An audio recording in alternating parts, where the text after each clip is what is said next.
This is a public service.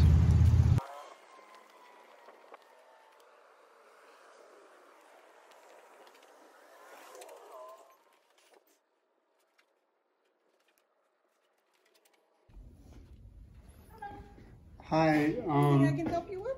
Yeah, I was wondering if you happen to have a citizen's complaint form. I do.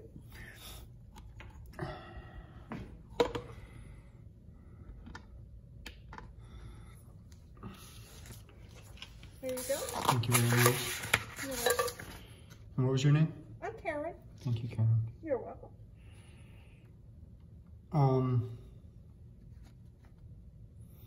Can you tell me what the legal requirements are to have this form submitted and processed? Legal? I do not give out legal advice. Okay.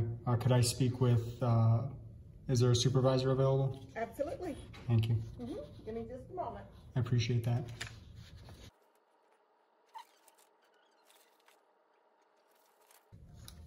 Okay, they'll be with you shortly. Thank you very much. While I'm waiting, could I make a public records request? Okay. Can I grab a piece of paper here? All right, and what would you like? Could I have a roster of all sworn officers?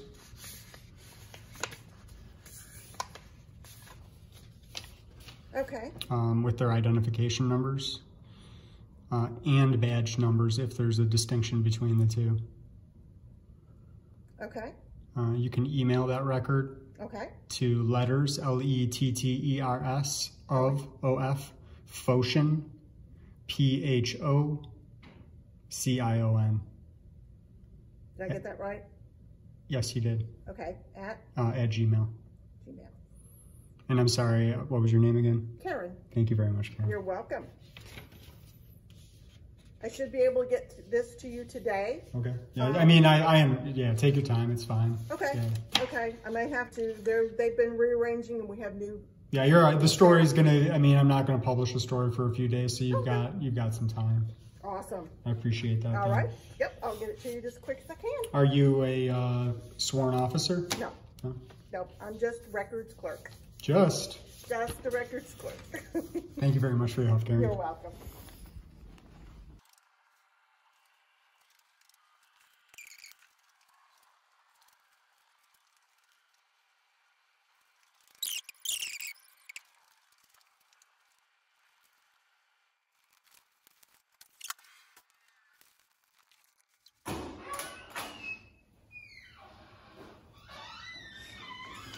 I'm assuming you're coming out to talk to me? Yes, sir. You want to talk to the supervisor? Yeah, and I'm sorry, what was your name? It's Sergeant Wade. Sergeant Wade, good to meet you, Sergeant. I've just got a question about the form here. How does one go about submitting the complaint anonymously if there's, you know, if it's saying that you have to have the form notarized? Which form is it? This is the citizen's complaint form. Okay, so the police department one? Yes, sir. Okay. So you would want to make a complaint against an officer or something, correct, and you're yeah. wanting to know how to do it anonymously. That's correct. Okay, so in order to file a complaint, you have to talk to somebody, okay? Whether it's the first line supervisor, sergeant, or let's say, let me give you a couple of different scenarios, okay? How about I give you the scenario, I'll give you the scenario that this is under, and I'll see if what you're going to say applies. It's a civil rights violation, so Okay. I want to stay anonymous because I'm worried about further civil rights retaliation. Okay. So I'm not sure if anything fit in with that, but So let me run my scenarios to you, and it may cover it. Okay. So an average citizen can come into the police department and file a complaint. Okay. They can make up a complaint against any officer for whatever reason. Okay. The on-duty supervisor could give the citizen the paperwork, which is what you have. You can then go complete it and either have it notarized by a notary and bring it back. However, what would happen is in order for them to do a thorough investigation, one of the investigators would probably need to reach out to you to ask you follow-up questions. Right. Okay, so in order to do that, you wouldn't be 100% anonymous. You know what I'm saying? Somebody at some point would most likely need to talk to you. Okay, so scenario one, you bring the paperwork in and you say, hey, I want to make a complaint against an officer. Okay, you can drop it off to the on-duty supervisor, or you can ask for a patrol lieutenant or a patrol commander. Okay, you would give the paperwork to the commander. The commander at that point then takes it, files it up through the chain of command, and it eventually makes it to the either the deputy chief or the chief of police, and they review it and they go, okay, let's go ahead and have our our professional standards investigator follow up on this, or it looks like this can be handled at a commander level. You go ahead and do the investigation at that level. Okay, at that point, whoever it's assigned to, whether it's professional standards or the patrol commander, would then need to read the complaint and follow up with the person making the complaint. Right. Hey, I see that you, and let me just give you a scenario here. I see that you're saying that you were stopped by one of our officers on a traffic stop for a alleged traffic violation, and you're saying that the officer was rude to you at the time. I just want to get your side of the story based on, what you're telling me on the paperwork, because the paperwork's not ever going to fully tell the entire story, because you can't really write all the details down. You see what I'm saying? That's why people like to talk to people in person. Okay. Do all your officers wear BBCs? They're all, most of them are issued them. Okay. We have some that sometimes they break, the batteries die. They're in for repairs, but typically all officers that are on the road are issued a body-worn camera. Okay. So let's go back to that scenario to where you say that you were, the officer was maybe verbally abusive to you on the traffic stop, and you want to make a complaint against that. It might make it back down to the patrol commander level for them to do the investigation. The patrol commander would want to reach out to you and say, hey, can I just get your side of the story? You tell me exactly what happened. And then they would review any video cameras, or they would talk to the officer. And then they would want to reach back out to you and say, hey, this is what we found out during our investigation. This is our outcome on what we're doing. Okay. Excuse me. At that point, it'd be kind of hard for them to reach back out to you and do a follow-up with you to let you know what the results were if you were anonymous. Now, the anonymous part can come into where the patrol commander only would know who you are. The rest of it wouldn't be necessarily known at some point. But it depends on where the investigation goes, okay? Because officers have rights to know who's accusing them of something, and it's part of their Bill of Rights standards. So it may eventually have to be disclosed unless it's considered 100%. Well, that's if it's a criminal matter, right? I mean, I'm not sure that officers have a right to confront their accusers when they're... Well, that would all be up to the internal investigation or the professional standards, how they handle it. Okay. Yeah, and my statement was more me asking for clarity on that. Maybe I'm wrong, but my impression would be, why would they have the right to confront their accusers if, that's a constitutional right? That in a court of law, but, this is an internal investigation. I'm assuming this is an internal investigation. If we have an officer that's under an internal investigation for a complaint or something, they are actually interviewed last, and they get a chance to review any statements or any interviews that have taken place beforehand. Why is that? That's how it's put in place. Interesting.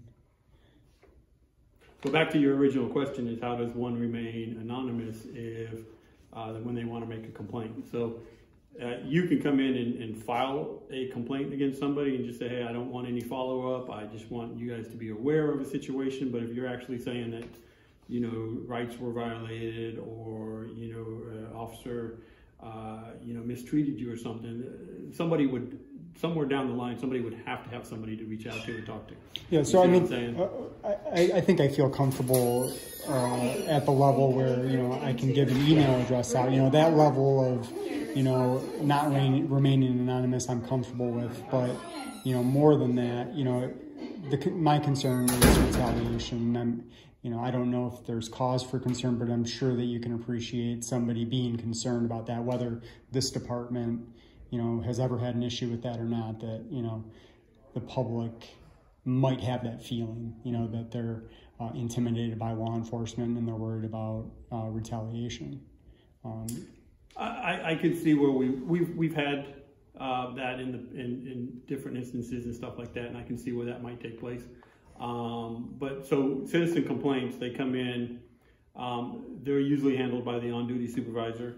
If for some reason you say, and that's you right now. Right now, I'm the sergeant that's on duty on the road. Okay, if you say, you know, I'd rather go to a patrol commander, you have that right to ask for one.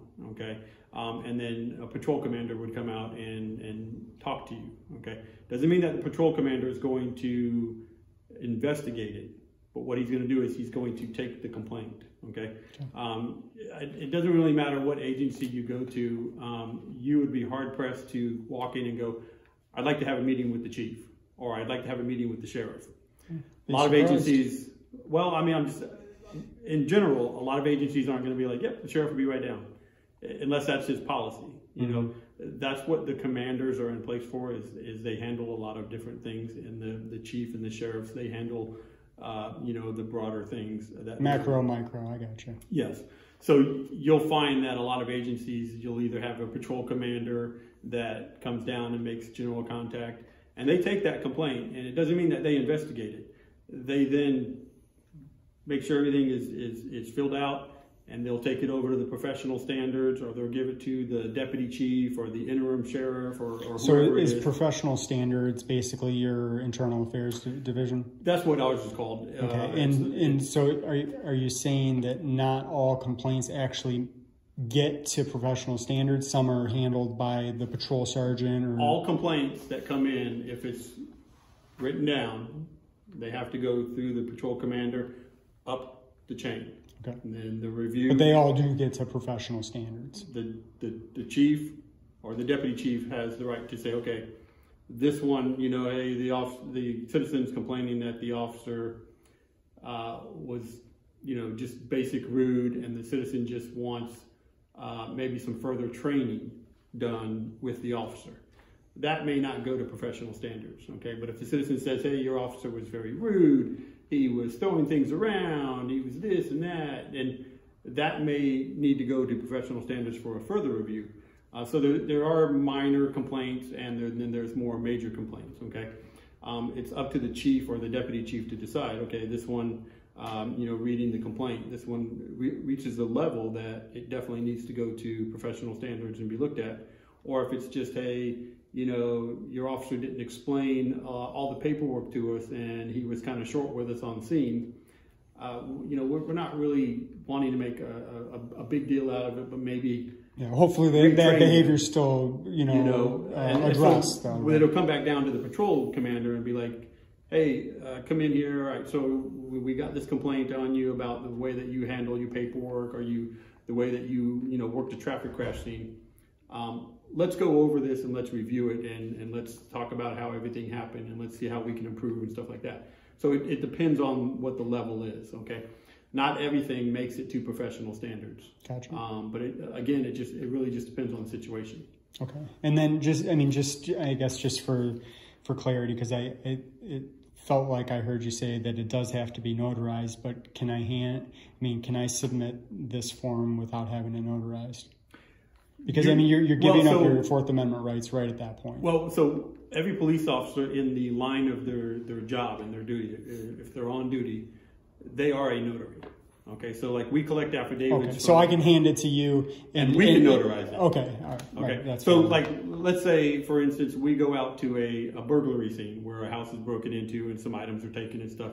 We give the victim a affidavit. They fill it out, say it's such and such date. I left the house, and I didn't know that all officers were notaries. That's what I'm letting you know is on duty in the line of their job.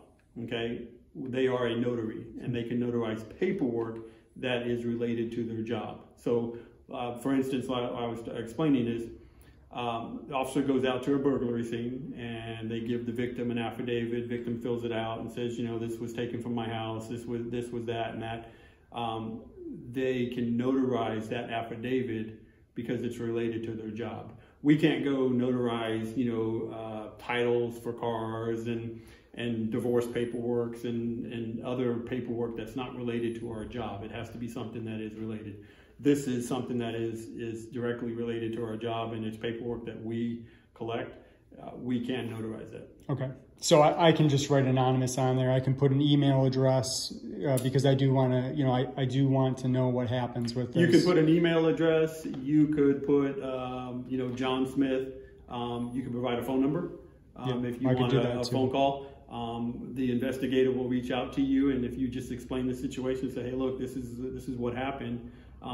At this time, I'm just not comfortable with, you know, giving you my information, but I want this, you know, looked at and I want it addressed. They'll take it from there and they'll figure out how they need to handle it. Okay, yeah, great. Does Mount Dora receive constitutional training? I mean, do you guys, do you receive training on the First Amendment, the Fourth Amendment, the Fifth Amendment? We do have training that we do receive. Updated training. It depends on when updates come out and stuff. We talk about new laws that come out and things like that. We train on a topic every shift. Okay. So, you know, so, as you can imagine, yeah, I saw just that book, and I imagine that's tiny compared to what is out now. You know, so there's lots of laws out there. We have what's known as a Florida state statute book, and the book that we're actually providing is not everything that's in Florida state statute, because there's a lot of little things that, you know, if they actually printed that book would be, you know, like the I've been online to the library, you know, where you got that big dictionary that sits on that podium. It would probably be a book like that. I mean, I really don't even know how thick or how big that book would actually be, but we train on a lot of things, and we're required by our agency to train on a topic every shift. So at the beginning or somewhere during the shift, they have to sit down and they have to train on a topic. Just the other day, you know, we went over specialty license plates. The supervisor, I just read an article on those this morning. Now they were cracking down on vanity plates that were dirty. So it was just random that, you know, so yeah, so, you know, it's up to the supervisor to pick a topic. And usually for like my shift, I usually pick 2 or 3. And I try to get things that, number one, that we've either dealt with recently to where, you know, maybe we had a question about something, how it was handled. You know, like if you steal something from a store and you already have previous theft, you know, charges against you, it enhances it. So things like that, we try to train on things that we've dealt with in the past. And then I always try to throw in something that's odd that we don't deal with on a regular basis to be like, just to refresh the memory. So, you know, it's topics like that. When new case laws come out and things like that, those are items that are handed down, you know, from our commanders, and they're like, hey, review this with the troops and make sure that they're updated. This is something new that's changing. The troops? Well, like, you know, the patrol troops, you know, the officers? Yeah. Right. So, you know. So is it safe to, hopefully it is it safe to assume that all the officers are familiar with the First Amendment? I mean, do you know the 5 freedoms that the First Amendment secures? Pretty much. I mean, I would have to refresh myself on them. Okay. You know. I mean, in a position of leadership like you are, please do that. Please, please do that. Like I said, we're required to do 1 training topic. I usually pick 2 or 3. Yeah. If you could just hammer the First Amendment with your officers and just give them that one for a week, I mean, it's chilling that, you know, one of the people comes into a police station and talks to a sergeant, and they're not, you know, they don't know the 5 freedoms that are secured by the First Amendment. That's, you know, that's the foundation of that's the foundation of all law. And I'm guessing that you're familiar with them all? Yeah, absolutely. Yes. Okay. Yeah. I mean, but and I'm not trying to pick on you. I'm just trying to, you know, I want an open dialogue between the police and the people. But if the police don't know what rights they're out there to protect, I mean, before you guys are supposed to enforce law, you're supposed to uphold rights. Well, we uphold a lot of the Florida state statutes. So keep that in mind also. Yeah, no, that's not lost on me. I mean, yeah, that isn't lost on me. It's... Hello. Hey. Who do I talk to? You can just go right up to the window. Okay, thank you. Okay, I think I've got the clarity on that. I didn't know that about the notarized, so I can bring it in and you'll accept it and it'll be handled. Yeah, and like I said, if you don't feel comfortable based on whatever the situation is, and I'm not asking, if you don't feel comfortable leaving it with the patrol sergeant, you can always ask for a commander. Yeah, well, you've brought down the level of anxiety about the whole thing because you've been cordial and helpful and kind. So really no reason not to be. I agree. Well, I appreciate your time today, Sergeant Wade. Right. Good luck to you. Yeah, thank you very much. All right. And I guess that's another question. If I do you have a card? Yes. Would you mind if I have one of your cards? No problem.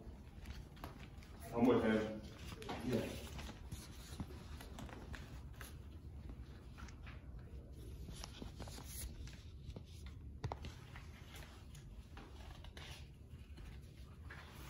Appreciate that. And would you mind if I just followed up with you on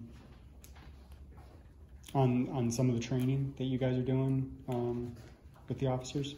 Yeah. Okay, I appreciate that. And I'm not sure if you're not a sergeant, you're a lieutenant. I'm sorry. Well, I just recently came back to the road. They had an opening for a sergeant. That's just one of my old ones, but that's all my information. Okay, all right, fair enough.